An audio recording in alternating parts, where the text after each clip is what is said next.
అందరికీ నమస్కారం. ఈరోజు కళాశాల విద్య కమిషనర్ వారిచే తెలుగు భాషా సాహిత్యాల ప్రాధాన్యత ఏ విధంగా పోటీ పరీక్షల్లో ఉంటుంది, అదేవిధంగా ఉన్నత విద్యారంగంలో వీటి ప్రాధాన్యత ఏ విధంగా ఉంటుంది అనే అంశాన్ని గురించి ఇవాళ మేము మాట్లాడుకోబోతున్నాం. అయితే ఈ చర్చ సందర్భంగా ఇవాళ చాలామంది విద్యార్థులకు అసలు ఈ తెలుగు భాష సాహిత్యాల యొక్క ప్రాధాన్యత పోటీ పరీక్షల్లో కావచ్చు, ఉన్నత విద్యారంగంలో కావచ్చు ఏ విధంగా ఉంటుందనే విషయం చాలామందికి తెలియదు. ఈ సందర్భంగా కళాశాల విద్యా కమిషనర్ వారు ఒక చక్కని కార్యక్రమాన్ని ఏర్పాటు చేయడం జరిగింది. వారికి డిగ్రీ కళాశాలల అందరి తరఫున, విద్యార్థుల తరఫున ప్రత్యేక ధన్యవాదాలు తెలియజేస్తున్నాం. ముందుగా నా పేరు డాక్టర్ తండ్రి కృష్ణగౌండన్య, ప్రభుత్వ డిగ్రీ కళాశాల దేవరకొండలో పనిచేస్తున్నాను.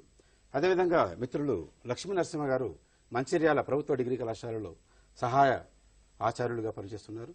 అదేవిధంగా రాకేష్ భవానీ గారు ప్రభుత్వ డిగ్రీ కళాశాల రామన్నపేటలో తెలుగు సహాయ ఆచార్యులుగా పనిచేస్తున్నారు. ముందుగా నా తెలంగాణ కోటి రతనాల వీణ అని నినదించినటువంటి మహాకవి దాశరథి జన్మదిన సందర్భం ఈరోజు. ముందుగా మీ అందరికీ దాశరథి జయంతి సందర్భంగా శుభాకాంక్షలు తెలియజేస్తున్నాం.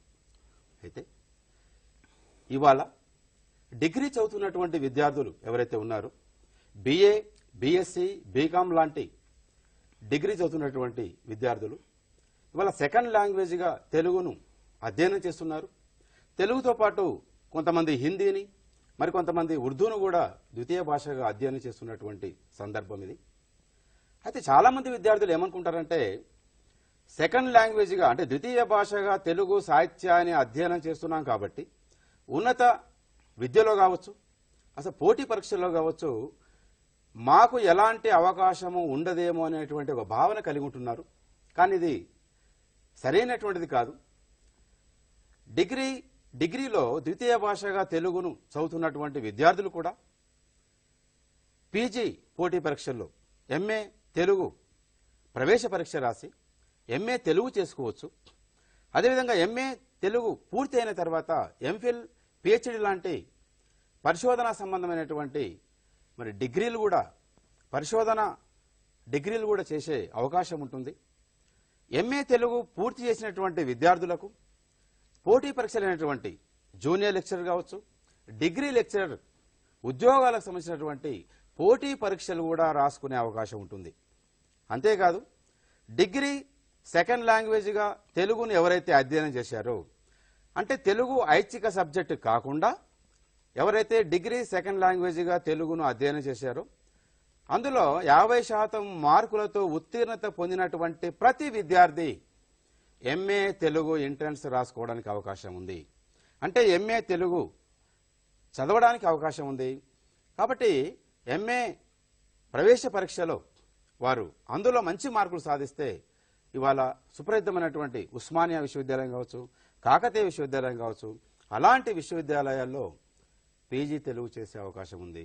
పీజీ తెలుగు పూర్తి అయిన తర్వాత ఇంకా ఉన్నత విద్యలోకి వెళ్ళాలంటే ఎంఫిల్ లాంటి పరిశోధన డిగ్రీ కావచ్చు, అదేవిధంగా పిహెచ్డి లాంటి డిగ్రీలు కూడా పరిశోధనా రంగంపైకి ఎవరైతే ఆసక్తి ఉంటుందో అటువైపు కూడా వెళ్ళడానికి అవకాశం ఉంది. కానీ ఒకవేళ ఉద్యోగ రంగం వైపు వెళ్ళాలనుకున్నప్పుడు ఎంఏ తెలుగు పూర్తి చేసినటువంటి విద్యార్థులు పండిత శిక్షణ కోర్సు ఒకటి ఉంటుంది, ఎల్పి సెట్ ప్రవేశ పరీక్ష అనేటువంటిది ఉంటుంది. దానిని ఆ ప్రవేశ పరీక్ష రాసి పండిత శిక్షణ కోర్సును పూర్తి చేయడానికి అవకాశం ఉంది. అదేవిధంగా ఎంఏ తెలుగు పూర్తి చేసినటువంటి విద్యార్థులు జూనియర్ లెక్చరర్, అదేవిధంగా డిగ్రీ లెక్చరర్ లాంటి పోటీ పరీక్షలు కూడా అక్కడికి వెళ్ళడానికి అవకాశం ఉంది. ఆ పోటీ పరీక్షల్లో నిజంగా వారు మంచి మార్కులు సంపాదించుకుంటే వారు జూనియర్ లెక్చరర్గా, అదేవిధంగా డిగ్రీ లెక్చరర్గా నియామకం కావడానికి అవకాశం ఉంది. ఇవాళ మనం తెలుగు సబ్జెక్టుతో తెలుగు సాహిత్యాన్ని అధ్యయనం చేస్తున్నటువంటి విద్యార్థులు ఎవరైతే ఉన్నారో, ముఖ్యంగా ఉన్నత విద్యారంగం వైపు వెళ్తున్న సందర్భంలో ఇంటర్మీడియట్ స్థాయి నుండే ఇంటర్మీడియట్ పూర్తి అయిన తర్వాత diet set teacher training course, ఇవాళ ఒక ప్రభుత్వ ఉద్యోగాన్ని పొందాలనుకున్నటువంటి, ప్రభుత్వ ఉపాధ్యాయ ఉద్యోగాన్ని పొందాలనుకున్నప్పుడు ఖచ్చితంగా టీచర్ ట్రైనింగ్ కోర్స్, ఇవాళ అది డైట్ సెట్గా పిలువబడుతుంది. దానికి సంబంధించిన ప్రవేశ పరీక్షను రాసే అవకాశం ఉంది.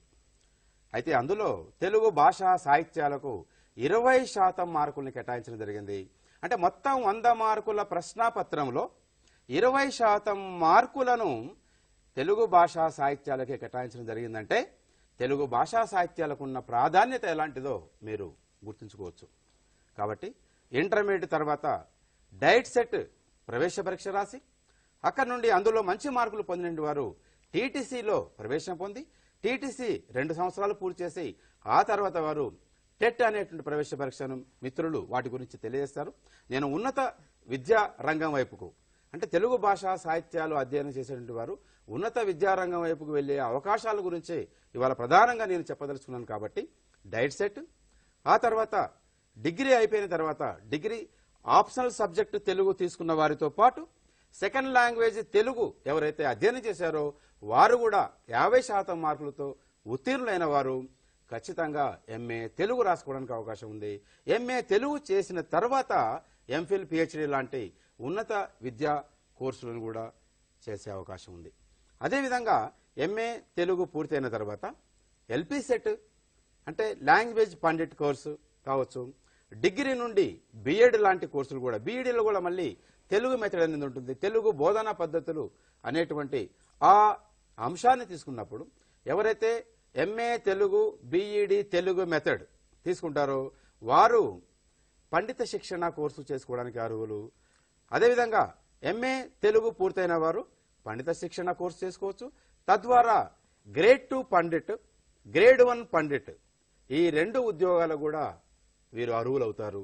అంటే ఎంఏ తెలుగు పూర్తి చేసుకొని పండిత శిక్షణ ఎవరైతే పూర్తి చేస్తారో వారు జూనియర్ లెక్చరర్ ఉద్యోగాలతో పాటు గ్రేడ్ 2 తెలుగు పండిట్, అదేవిధంగా grade 1 Telugu Pandit, Telugu school assistant పోస్టులకు అర్హులు. తర్వాత డిగ్రీ లెక్చరర్ పోటీ పరీక్షలకు అక్కడ వాళ్ళు అర్హులు కావాలంటే జాతీయ స్థాయిలో యూజీసీ వారు నిర్వహించేటువంటి నేషనల్ ఎలిజిబిలిటీ టెస్ట్, జాతీయ అర్హత పరీక్షను రాయాల్సి ఉంటుంది. అదేవిధంగా రాష్ట్ర స్థాయిలో అయితే స్టేట్ ఎలిజిబిలిటీ టెస్ట్, రాష్ట్ర స్థాయి అర్హత పరీక్ష అనేది ఉంటుంది.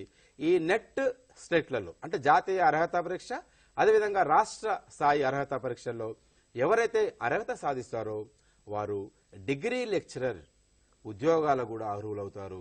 అంటే టీఎస్పీఎస్సీ నిర్వహించేటువంటి పోటీ పరీక్షల్లో జూనియర్ లెక్చరర్తో పాటు డిగ్రీ లెక్చరర్ పోటీ పరీక్షలు రాయడానికి కూడా అర్హులవుతారు.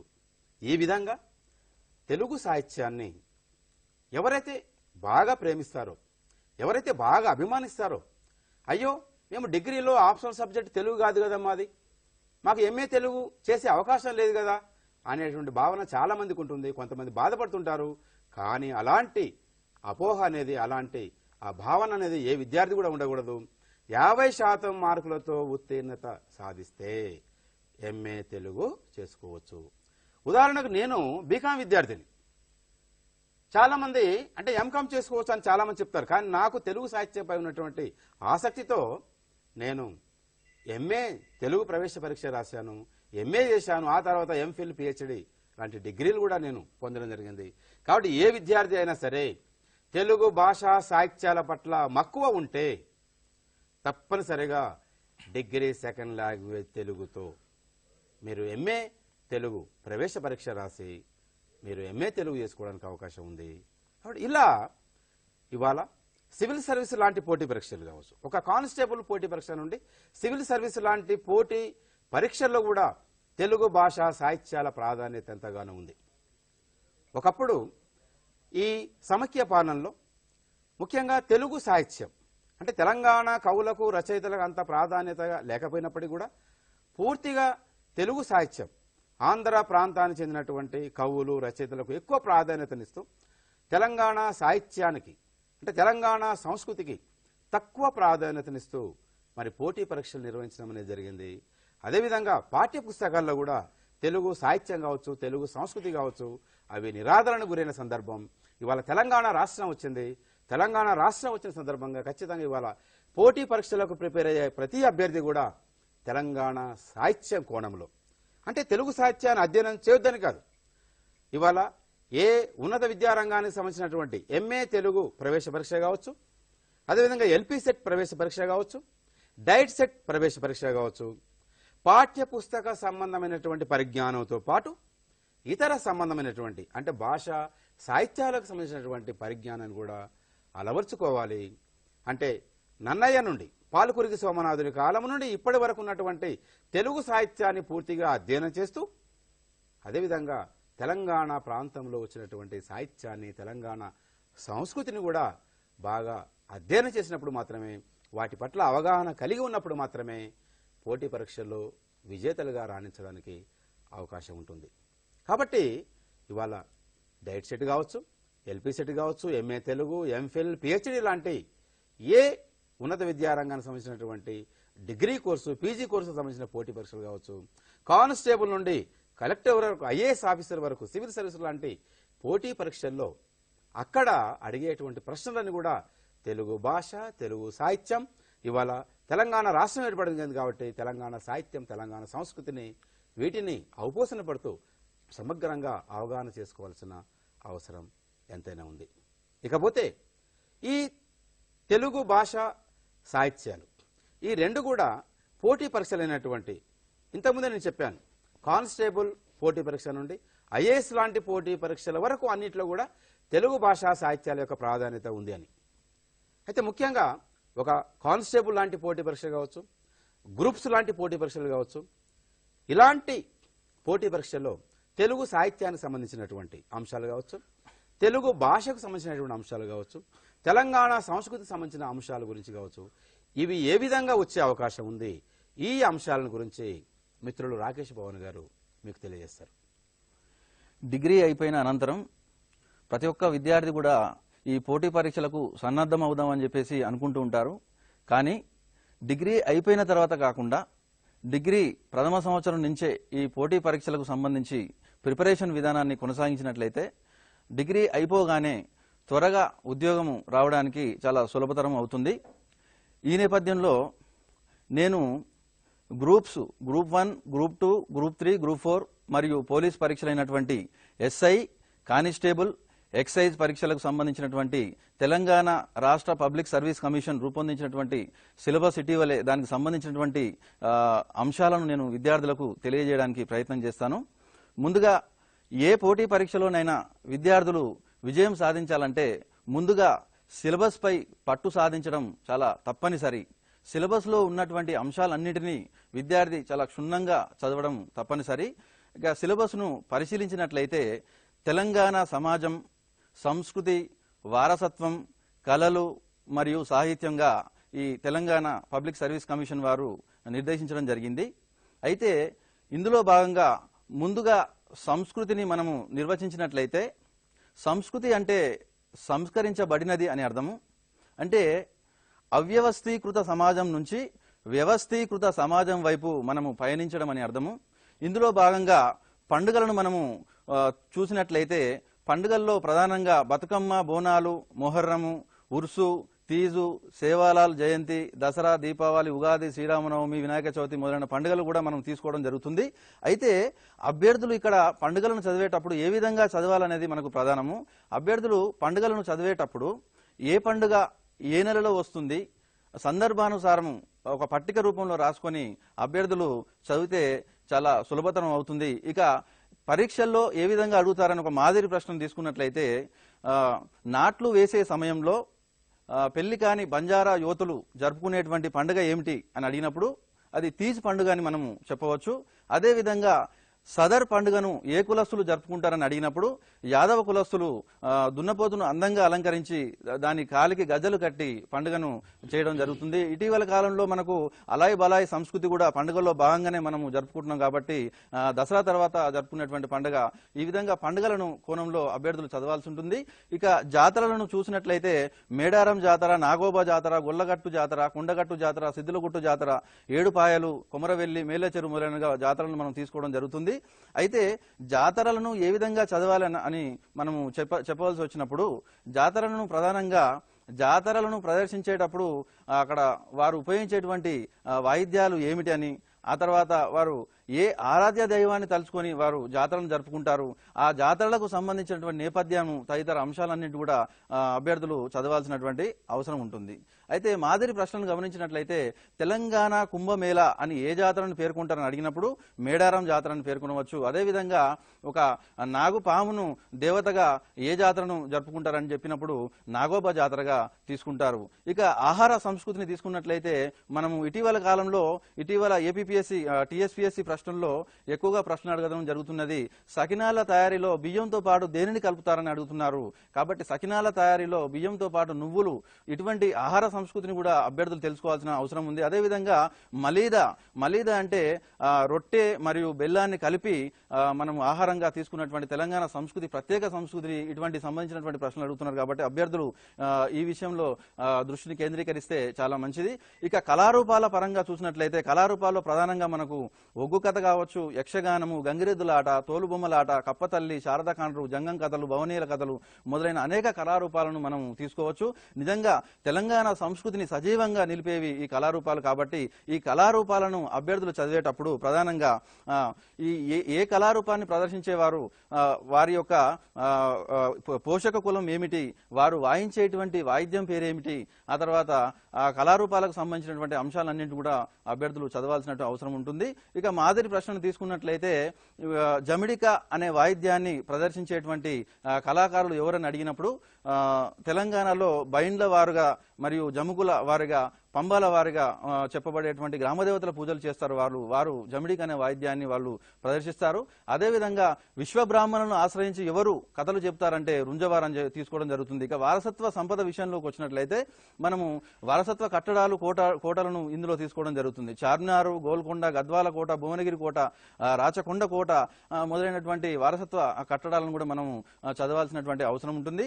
ఈ వారసత్వ కట్టడాలను ఏ విధంగా చదవాలి అని నిర్దేశించుకున్నప్పుడు ఉదాహరణకు ఏ సంవత్సరంలో ఆ కట్టడాన్ని నిర్మించడం జరిగింది, ఎవరు నిర్మించడం జరిగింది, మరియు అది నిర్మించడానికి గల కారణం ఏమిటో తీసుకొని చదివితే మనకు చాలా సులభతరం అవుతుంది. ఉదాహరణకు చార్మినార్ను 1591లో మహమ్మద్ కులీ కుతుబ్ షా నిర్మించడం జరిగింది.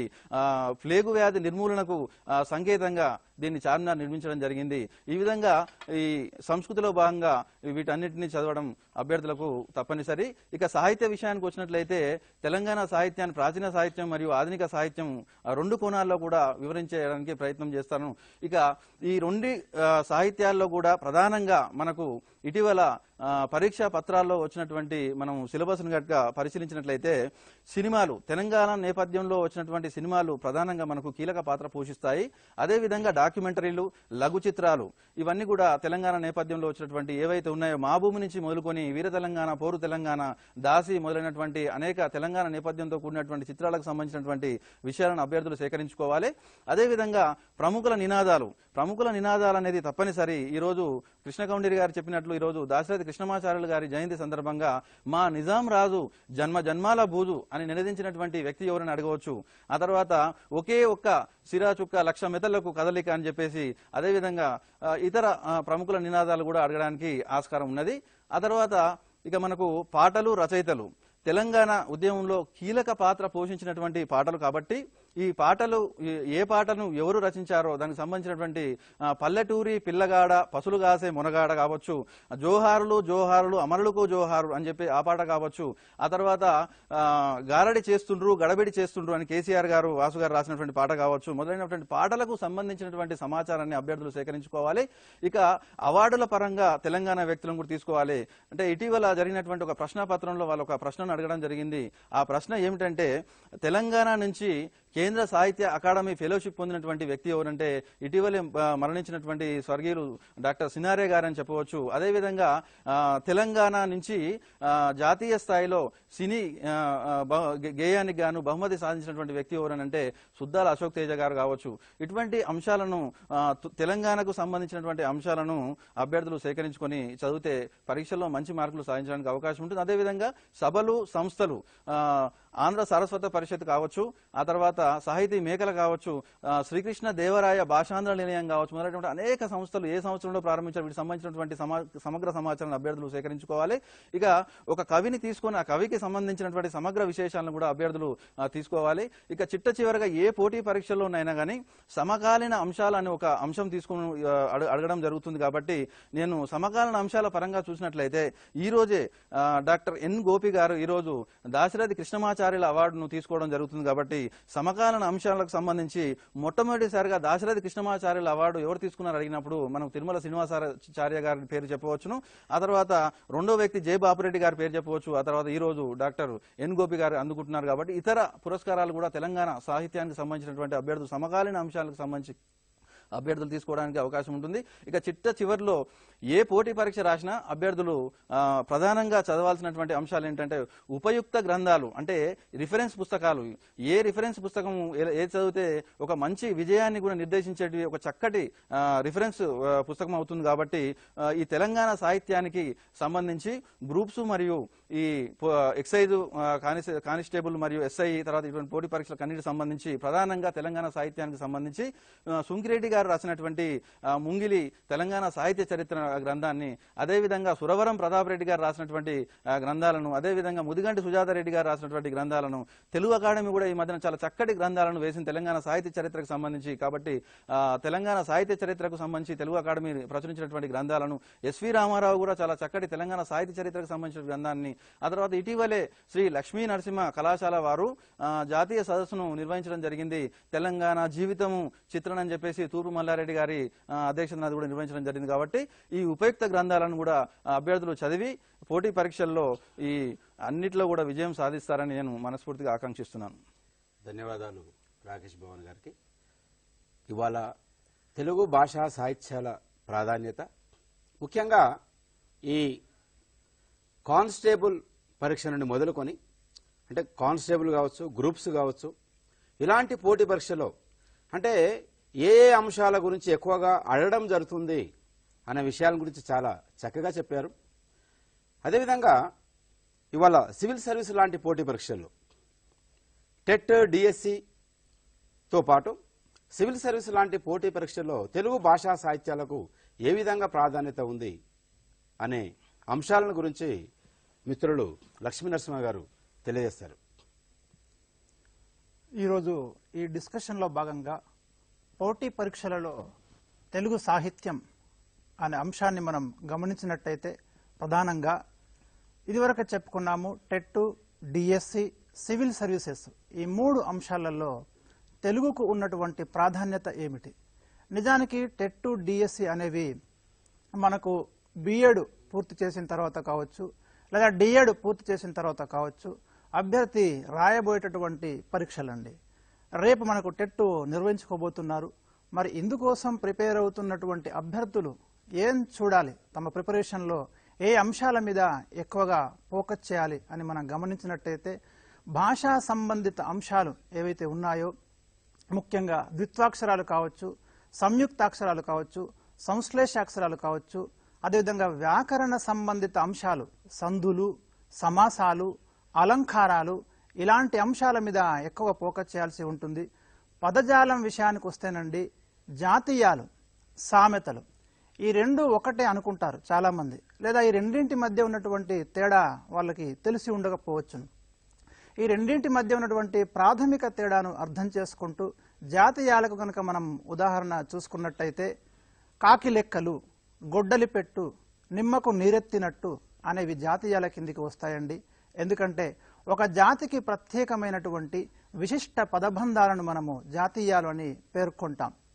అదేవిధంగా పులిని చూసి నక్క వాతలు పెట్టుకున్నట్టు అనేది ఒక సామెత కిందికి వస్తుంది. ఒక విషయాన్ని మనము ఇంకొక విషయంతో పోల్చి చెప్పుతూ మనస్సుకు హత్తుకుపోయేలాగా మనం తీసుకుంటాం. ఎందుకంటే సామెత అనే పదము సామ్యత అనే పదం నుండి ఆవిర్భవించడం జరిగింది. కాబట్టి సామెతకు మరియు జాతీయానికి ఉన్నటువంటి తేడాను ప్రాథమికంగా విద్యార్థులు గమనించి ఆ దిశగా వాళ్ళ యొక్క ప్రిపరేషన్ని పూర్తి చేసుకోవాలి. అట్లాగే మాండలికం, తెలంగాణ పదజాలం అనే దాన్ని కూడా ఒకదాన్ని పరిచయం చేస్తున్నాడు టెట్లో. తెలంగాణకి ఒక ప్రత్యేకమైన యాస, ఒక ప్రత్యేకమైన పదజాలం అనేది మనకి ఉంది. ఇక్కడ మాండలికం అనే అంశాన్ని, ఆ పదాన్ని గురించి తెలుసుకోవాలి విద్యార్థి. భాషలోని ప్రాంతీయ భేదాలను సాధారణంగా మనము మాండలికము లేదా డయలెక్ట్ అని పిలుస్తామండి. ఎందుకంటే ఒక ప్రధాన భాషలో ఉన్నటువంటి ప్రాంతీయ భేదాలనే మనము మాండలికాలు అని వ్యవహరిస్తాము.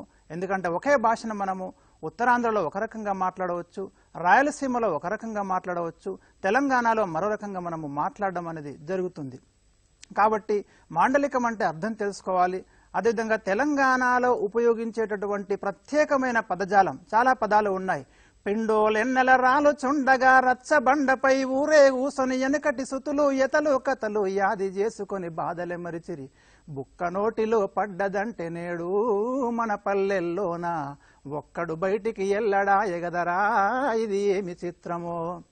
ఈ పాటను మనం గమనించినట్టయితే ఇందులో బుక్క అనేది కావచ్చు, యాది అనేది కావచ్చు, సుతులు అనేది కావచ్చు, ఈ పదాలని బాగా మనం పరిశీలించినట్టయితే ఇవి కేవలం తెలంగాణ ప్రాంతంలో మాత్రమే వాడేటటువంటి పదాలని మనం గమనించాలి. కాబట్టి ఇలాంటి యాసకు సంబంధించినటువంటి పదజాలం మీద అభ్యర్థి ఫోకస్ చేయాలి.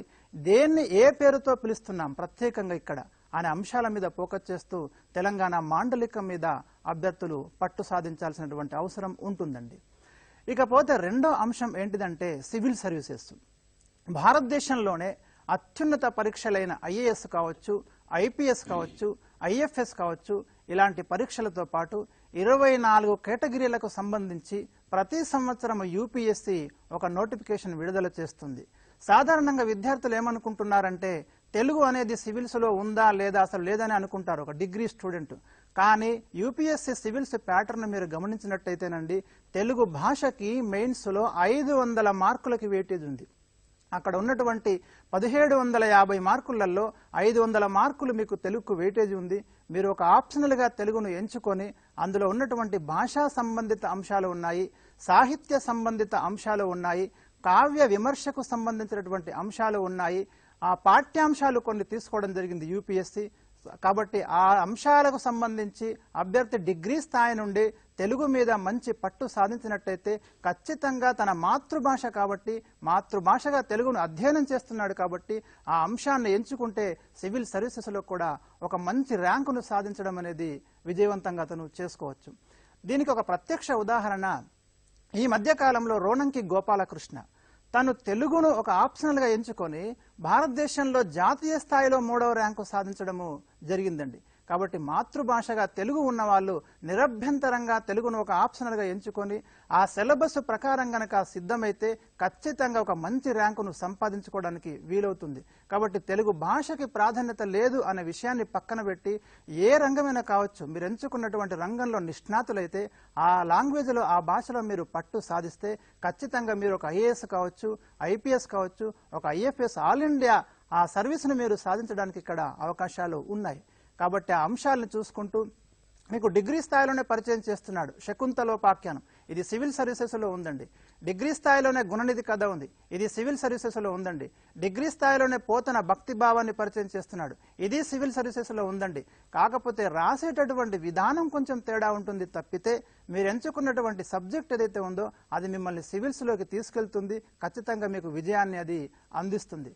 కాబట్టి విద్యార్థులు గమనించాల్సింది ఏంటంటే ఆత్మవిశ్వాసంతో ఆ సబ్జెక్టు మీద మంచి పట్టు సాధించినట్టయితే వాళ్ళు డెఫినెట్గా ఇది టెట్, డిఎస్సి లాంటి ఈ చిన్న పోటీ పరీక్షలు కావచ్చు, లేదా అత్యున్నత పోటీ పరీక్ష అయినటువంటి సివిల్ సర్వీసెస్ కావచ్చు, తెలుగు భాష ద్వారా నిరభ్యంతరంగా వాళ్ళు సాధించవచ్చు అని నేను తెలియజేస్తున్నాను. కాబట్టి ఈ దిశగా కృషి చేయాల్సిందిగా వారిని కోరుతున్నాను. లక్ష్మీ నరసింహ గారికి ప్రత్యేక ధన్యవాదాలు.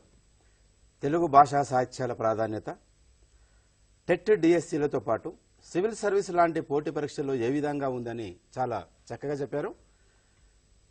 నిజంగా ఒక సివిల్ సర్వీస్ లాంటి పోటీ పరీక్షల్లో కూడా తెలుగు సాహిత్యం ఉందా అని చాలామంది విద్యార్థులు అనుకుంటారు. ఇది వాస్తవం.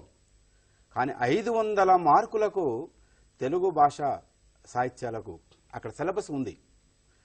అక్కడ విద్యార్థులు దేన్ని కూడా తెలుగు భాషే కదా, మన అమ్మ భాషే కదా, మాతృభాషే కదా అనేటువంటి చులకన భావం లేకుండా తప్పనిసరిగా ఏ విద్యార్థి అయినా సరే తెలుగు భాషా సాహిత్యాల పట్ల తప్పనిసరిగా ఆసక్తిని పెంపొందించుకోవాలి. ఎందుకంటే ఇవాళ ఏ పోటీ పరీక్ష రాయాలన్నా కూడా తెలుగు భాషా సాహిత్యాలకు సంబంధించిన అంశాలు ఉంటాయి. కాబట్టి ఆయా పోటీ పరీక్షల్లో విజేతలుగా రాణించాలంటే తప్పనిసరిగా చదవాల్సిన అవసరం ఉంది. అంతేకాదు ఇవాళ చాలా బాధాకరమైన విషయం ఏంటంటే మాతృభాష మాధ్యమంలో బోధన చేసే అవకాశాలు తగ్గిపోతున్నాయి. విద్యార్థులు కానీ తల్లిదండ్రులు కానీ అటువైపుగా ఎక్కువ మొగ్గు చూపడం లేదు. మాతృభాష మాధ్యమంలో చదువుకుంటే ఎన్నో ప్రయోజనాలు ఉంటాయని బ్రహ్మాండంగా వేదికల మీద ఉపన్యాసాలు ఇవ్వడం జరుగుతుంది. కానీ ఇవాళ అంటే ప్రభుత్వం కూడా ఎంతసేపు ఆంగ్ల భాషా మాధ్యమం వైపుకి ఎక్కువ మొగ్గు చూపడం అనేది చాలా బాధాకరమైన విషయం. కాబట్టి విద్యార్థుల్లో మాతృభాష పట్ల అంటే పిల్లలు కావచ్చు, ఇక్కడ విద్యార్థులు కావచ్చు, ఎవరైనా సరే తల్లిదండ్రులు ఉపాధ్యాయులు అందరూ కూడా వారి వారి మాతృభాషల పట్ల అభిమానాన్ని పెంపొందించాల్సిన బాధ్యత ప్రతి ఒక్క తల్లిదండ్రులపైన ఉంది, ఉపాధ్యాయులపైన ఉంది. ఇంతకుముందే అన్నారు రోణంకి గోపాలకృష్ణ గారు సివిల్ సర్వీస్ 3rd ర్యాంకర్గా విజయాన్ని సాధించారంటే తెలుగులోనే రాశాడు, తెలుగు ఆప్షన్లు ఎంచుకున్నాడు, తెలుగులోనే ఇంటర్వ్యూ చేశాడు. ఎవరు ఏదన్నా కూడా ఎవరు నిర్లక్ష్య అంటే ఒక నిరుత్సాహపరచడం జరిగింది అతన్ని. తెలుగులో రాస్తే ఏం నువ్వు సాధిస్తావని. అయినా కూడా సివిల్ సర్వీస్ విజేతగా రాణించాడు, జాతీయ స్థాయిలో 3rd ర్యాంక్ సాధించాడు. అంటే మీరు ఇప్పుడు రాకేష్ భవానీ గారు చెప్పిన విషయాలు కావచ్చు, లక్ష్మీ నరసింహ గారు చెప్పిన విషయాలు కావచ్చు, అంటే ఈ ఇద్దరు చెప్పినటువంటి అంశాలని అంటే తెలుగు భాషా సాహిత్యాల్ని అధ్యయనం చేసేటువంటి సందర్భంలో నన్నయ్య నుండి ఇప్పటి వరకు ఉన్నటువంటి తెలుగు భాషా స్వరూపాలు కావచ్చు, తెలుగు సాహిత్యం కావచ్చు, అదేవిధంగా సంస్కృతి కావచ్చు, వీటికి సంబంధించిన ప్రతి అంశాన్ని కూలంకషంగా అధ్యయనం చేయాలి. ఆ విధంగా చేసినప్పుడే మీరు విజేతలుగా రాణించడానికి అవకాశం ఉంటుంది. ఇంకొక విషయం, ఒక మంచి విషయం చెప్పారు లక్ష్మీనరసింహ గారు, ఏంటంటే ప్రతి అభ్యర్థి ఇవాళ ఉన్నత విద్య సంబంధించినటువంటి కోర్సులు రాసేటువంటి ఆయా కోర్సుల్లో ప్రవేశించడానికి ప్రవేశ పరీక్షలు రాసేటువంటి అభ్యర్థులు కావచ్చు, విద్యార్థులు కావచ్చు, పోటీ పరీక్షలకు ప్రిపేర్ అయ్యేటువంటి అభ్యర్థులు కావచ్చు, ఆత్మవిశ్వాసాన్ని కలిగి ఉండాలి. ఆత్మవిశ్వాసాన్ని కలిగి ఉండకుండా ఎంత ప్రిపేర్ అయినా అది వృధా. ఎందుకంటే మొదట కావాల్సింది సెల్ఫ్ కాన్ఫిడెన్స్, ఆత్మవిశ్వాసం. నేను తప్పనిసరిగా ఎంఏ తెలుగు సీటు సంపాదిస్తాను ఉస్మానియా విశ్వవిద్యాలయంలో అనేటువంటి ఒక ఆత్మవిశ్వాసం ఉండాలి. ఆత్మవిశ్వాసం ఒకటి ఉంటే సరిపోదు, దానితో పాటు నిరంతర శ్రమ ఉండాలి, హార్డ్ వర్క్. అది లేకుండా సక్సెస్ కాలేరు. ఆత్మవిశ్వాసంతో పాటు నిరంతర శ్రమ, దానితో పాటు ఒక ప్రణాళికాబద్ధంగా ఒక ప్లానింగ్ అనేది చాలా అవసరం. దానితో పాటు ఏకాగ్రత అనేది చాలా అవసరం.